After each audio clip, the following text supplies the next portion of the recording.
annaguna intii aan joognay sanadkii 3 bilood soo dhaafay aan ka hadlaynay sidii cadaalad loo keenin lahaa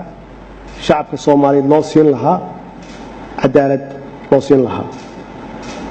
maalin iyo habeen waxaan ka fikiraynay sidii aan ugu keenin lahayn cadaalad ay ummadda Soomaaliyeed ay raadinayaan ilaahay waxaan ka baryaynaa hawshan inuu ku fududeeyo cadaaladuna waa ognahay waa aasaaska waa dhaxaadka dalwi haddii duusan dalku cadaalad lahayn ciidan lama dhisi karo adeegii ummadana lama fulin karo aasaaska noloshu waa cadaalad waana xaqiiqa ummadeenu mudooyinkii la soo dhaafay inay ka hadlayeen cadaalad darro oo dhinac walba ah oo baahsan annaguna mar walba waxaan ku taaminay oo aan ku sameynay daraasad waxa meesha dhibku ka taagan yahay ee xaaladda dhabta ah oo ka jirta dalka daraasadaasi noo soo baxday waxay noqotay in loo baahan yahay reform dib u habeyn in loo baahan yahay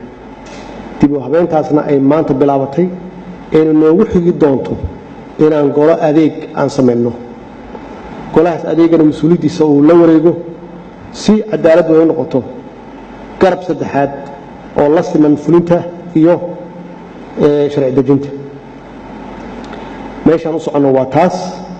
waxa kale aan doonaynaa inaan sameeyno guddi dib u eegis ku sameeyo dacwadaha iyo cabashooyinka dadka ay qabaan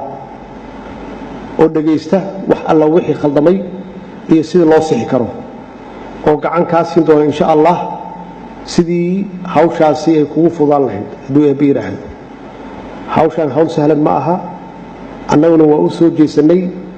waxyaabaha naga khaldan oo koow cadaalad ka tahay inaan saxno si ilaahay uu noogu naxariisto guulna aan ku gaarno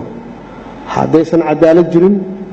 guul ilaahayna siin maayo noon naxariisan maayo maxaa yeelay mas'uuliyadda koowna saaran oo amniga ka horeysa waa cadaaladda way haddii aadan cadaalad lahayn ama aadan cadaalad samaynin amni ma dhisi kartid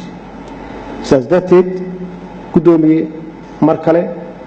annagoo dhan waa kugu duceynaynaa hawshan hawl sahlan ma aha laakiin waxaan hubaa inaan la imaanayso daacadnimo iyo qalbi wanaagsan annaguna aan ku garab taagannahay wax alla wixii aan ku tari karno aan ka caawin karno aan sameeyno ummadda Soomaaliyeedna ay gacan kugu siiyaan ilaahay inuu ku fududeeyo oo mahadsantiin kulligiin